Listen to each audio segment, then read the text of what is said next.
Contributor আইডিটাকে copy করে এখানে যদি ছেড়ে দিই তাহলে কিন্তু আমরা সেটা দেখতে পারবো যে এই পোর্টফোলিওর কি অবস্থা। মানে এই অ্যাকাউন্টে যে ফাইল দিয়েছে কন্ট্রিবিউটর যে এখানে কন্ট্রিবিউট করতেছে তার কোন ফাইলের কিরকম ডাউনলোড কি হচ্ছে এটা কিন্তু দেখে আইডিয়া করে কিন্তু আমি আমার মতো করে কাজে লাগাতে পারবো বা আমি সহজেই ভালো অল্প ফাইল দিয়েও ভালো একটা আর্নিং করতে পারবো। আসসালামু আলাইকুম, আশা করি সবাই ভালো আছেন। আজকের এই ভিডিওতে আমি দেখাবো কিভাবে আমরা TraceTaker.com এই টুলসটাকে কাজে লাগিয়ে বা এই ওয়েবসাইটের যে সিস্টেম ডেভেলপ করা হয়েছে এটাকে আমরা কাজে লাগিয়ে কিভাবে আমরা Adobe Stock এর যে কন্ট্রিবিউটর অ্যাকাউন্ট গুলো আছে বা যেকোনো ধরনের ফাইলের অবস্থা জানার জন্য কিরকম ডাউনলোড হচ্ছে, কবে আপলোড দিয়েছে, কিভাবে আমরা দেখতে পারি সেটা দেখবো আরকি। একটা বিষয় না বললেই নয় যে একটা সময় আমাদের একটা চিন্তা ছিল যে আমরা যত বেশি ফাইল দিব আমরা তত বেশি আর্নিং করবো। এটা আমাদের অনেক মেন্টর বা অনেকে আমাদেরকে বলতো। কিন্তু সবকিছুই এখন পরিবর্তন হচ্ছে। এখন আপনি আগের মতো শুধু ফাইলের দিকে ফোকাস করলে কিন্তু আপনি ভালো কিছু করতে পারবেন না। কারণ এখন বর্তমানে কন্ট্রিবিউটর আগের থেকে অনেক বেশি। দিন যাচ্ছে কন্ট্রিবিউটর বাড়তেছে, দিন যাচ্ছে এআই কে কাজে লাগিয়ে মানুষ অনেক অটোমেশন অনেক কিছুই হচ্ছে। এখন কিন্তু ফাইলের কোনো খেলা না, আপনাকে বুঝতে হবে। একটা সময় মার্কেট প্লেসে ফাইল অনেক কম ছিল, কন্ট্রিবিউটর অনেক কম ছিল। কিন্তু বর্তমানে আপনার মার্কেট প্লেসে অনেক ফাইল এবং অনেক কন্ট্রিবিউটর দিন, দিন বাড়তেছে। তো আপনাকে যেটা করতে হবে সঠিক প্রোডাক্ট, সঠিক নিশ নিয়ে আপনাকে কাজ করতে হবে। তাছাড়া কিন্তু আপনি কখনোই ভালো করতে পারবেন না। তো এইটা আমরা কিভাবে করতে পারি? বিশেষ করে Adobe Stock Marketplace এর জন্য এটা বানানো হয়েছে বা কি Adobe Stock, Freepik, Shutterstock এগুলো প্রায় অনেকটা সেম।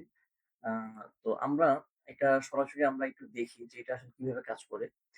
তো এখানে দেখতেছেন আমি Adobe Stock এ আ একটা পোর্টফোলিও এখানে দেখতেছি। আমরা যদি চাই এই পোর্টফোলিওর যেই একটা নাম্বার আছে একটু খেয়াল করেন। আমি এখানে সিলেকশন করেছি। এটা যদি কপি করি, এই TraceTaker.com এখানে পোর্টফোলিও ট্র্যাকার নামে একটা অপশন আছে। আমরা যদি চাই আ এই পোর্টফোলিও ট্র্যাকার এখানে আমরা যদি এই কন্ট্রিবিউটর আইডিটাকে কপি করে এখানে যদি ছেড়ে দিই তাহলে কিন্তু আমরা সেটা দেখতে পারবো যে এই পোর্টফোলিওর কি অবস্থা। মানে এই অ্যাকাউন্টে যে ফাইল দিয়েছে কন্ট্রিবিউটর যে এখানে কন্ট্রিবিউট করতেছে তার কোন ফাইলের কিরকম ডাউনলোড কি হচ্ছে এটা কিন্তু দেখে আইডিয়া করে কিন্তু আমি আমার মতো করে কাজে লাগাতে পারবো বা আমি সহজেই ভালো অল্প ফাইল দিয়েও ভালো একটা আর্নিং করতে পারবো। ঠিক আছে? আমরা দেখতে পাচ্ছি যে এটার পারফরম্যান্স এখানে দেখাচ্ছে প্রতিটা ফাইলের, এরপর হচ্ছে গিয়ে আপনার কোন ফাইলটা কতবার ডাউনলোড হচ্ছে। ঠিক আছে? এটা কিন্তু আমরা পোর্টফোলিওতে দেখতেছি। কোন ফাইলটা কতবার ডাউনলোড হচ্ছে এটা কিন্তু পুরো পোর্টফোলিওটা আমরা এখান থেকেই সুন্দরভাবে দেখতে পাচ্ছি এবং কোন কিওয়ার্ড গুলো ইউজ করেছে এখানে কপি বাটন আছে। আপনারা চাইলে কপিও করতে পারবেন কিওয়ার্ড গুলা। তবে 100% কপি কখনোই করবেন না। কিছু নিজে থেকেও দিবেন, কিছু কপি করতে পারেন, আইডিয়া নিতে পারেন। পাশাপাশি আপনারা যদি চান যে নির্দিষ্ট একটা প্রোডাক্টকে আপনারা দেখবেন। ধরেন এক্সাম্পল এই প্রোডাক্টটা। আমি চাচ্ছি যে এই প্রোডাক্টটা কতবার ডাউনলোড হইছে অথবা আমি অন্য একটা প্রোডাক্ট যদি এখান থেকে দেখাই। এক্সাম্পল ধরেন আমি এই প্রোডাক্টটাকে আমি এখান থেকে একটু ওপেন করি। যে আমি চাচ্ছি যে এই প্রোডাক্টটা কতবার ডাউনলোড হচ্ছে এটা আমি কিভাবে দেখব? ঠিক আছে? তো এটার জন্য আমরা যেটা করতে পারি দেখবেন যে প্রতিটা ফাইলের নিচে Adobe Stock এ একটা এখানে একটা ফাইলের একটা আইডি নাম্বার থাকে। এখানে আপনি কপি করলে দেন হচ্ছে গিয়ে আপনি যদি এখানে সার্চ অপশন যেটা আছে, সার্চ অপশনে যদি আপনারা এসে যদি এখানে সার্চ করেন তাহলে সিঙ্গেল ফাইলের একটা ইনফরমেশন আপনারা পেয়ে যাবেন। আর পোর্টফোলিও ট্র্যাকারে হচ্ছে গিয়ে পুরো পোর্টফোলিওর আ কি অবস্থা সেটা আপনারা দেখতে পারবেন কোন ফাইলে। ঠিক আছে? আমরা যদি এটা যদি সার্চ দেই তাহলে আমরা এখানে অবশ্যই দেখতে পারবো যে ফাইলটা কবে আপলোড দিয়েছে, কতবার ডাউনলোড হয়েছে। তো এখানে দেখতে পাচ্ছেন যে ফাইলটা অলরেডি ২৫১৯ বার ডাউনলোড হয়েছে। মানে ২৫১৯ বার এটা ডাউনলোড হয়েছে। এবং এইটা কবে আপলোড দিয়েছে সেটাও কিন্তু এক্ষেত্রে দেখা যাচ্ছে। এটা ২০১৬ সালে আপলোড হয়েছে ৯ বছর আগে এবং এটার টাইটেল কিওয়ার্ড।